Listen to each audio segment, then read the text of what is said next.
একবারে গরিব মানুষ বাপ, উঠতেও পারে না, খাইতে পারে না, পাড়াপড়শি দরদ লাগে একটা দেয়, আবার নাও না খাইও থাকে উপবাস বাড়ি।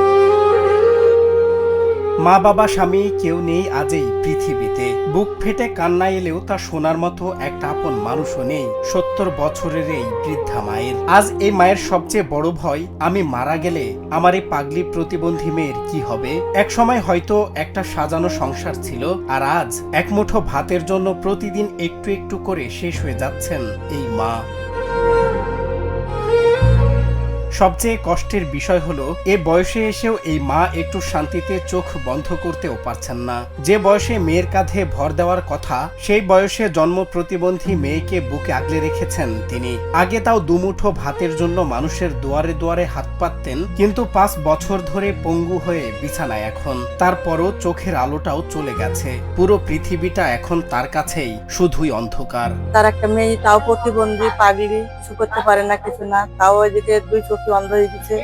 তাকে নিয়ে এখন ঝামেলা, সে আর গাওয়ালে বেড়াতে পারে না, এখন সে বিছানগত হয়ে গেছে। এখন আমরা দেখাশোনা করি। তার দেখার মতো লোকজন নাই। একটা ছেলে আগের পক্ষের আছে, সে তার সংসার নিয়ে ব্যস্ত থাকে, সে সব সময় দেখাশোনা করে না এবং খোঁজ খবর ঠিক মতো নেয় না।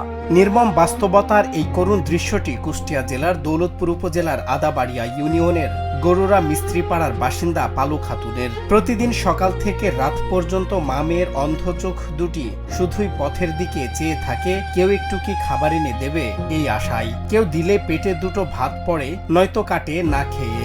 ক্ষুধার জ্বালাই পেট পুড়ে যায়, তাও লোকলজ্জার ভয়ে মুখ ফুটে কারো কাছে চাইতে পারে না, শুধু বালিশে মুখ গুজে কাঁদেন, যা কারো কানেই পৌঁছায় না।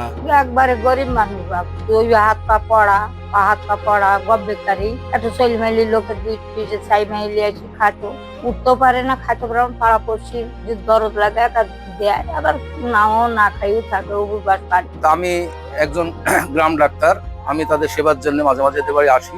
ইনি জন্মের থেকেই প্রতিবন্ধী, ওনার একটা মেয়ে বাচ্চা আছে, সেও আপনার জন্মের থেকে প্রতিবন্ধী। সে ভিক্ষা শিক্ষা করে খেত, এখন তার আর ভিক্ষা করার সম্ভব হয় না, অচল হয়ে গেছে, বিছনার সাথে লড়ছে। তবে এখন এর মতো অসহায় ব্যক্তি আমার জানা মতে আর দৌলতপুরের মধ্যে আছে কিনা আমি বলতে পারবো না।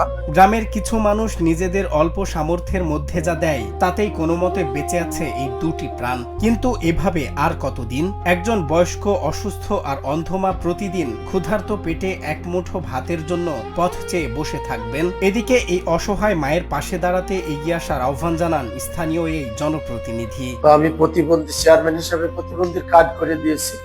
যতটুক পারি আমি আমার সাধ্যভর আমি চেষ্টা করি সহযোগিতা করার।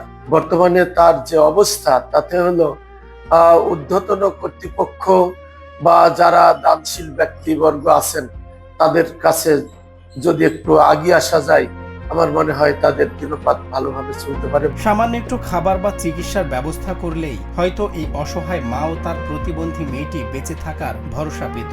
সকলের প্রচেষ্টায় হয়তো এই বৃদ্ধা মায়ের চোখের জলটুকু মুছবে, কিন্তু আমাদের সমাজ কি পারবে পালু খাতুনের এই অন্ধ ঘরে একটুখানি আলো ছড়াতে? নাকি ক্ষুধার্ত মা মেয়ের এই কান্না এভাবেই বাতাসে মিলিয়ে যাবে? এ প্রশ্ন এখন অনেকের মনে।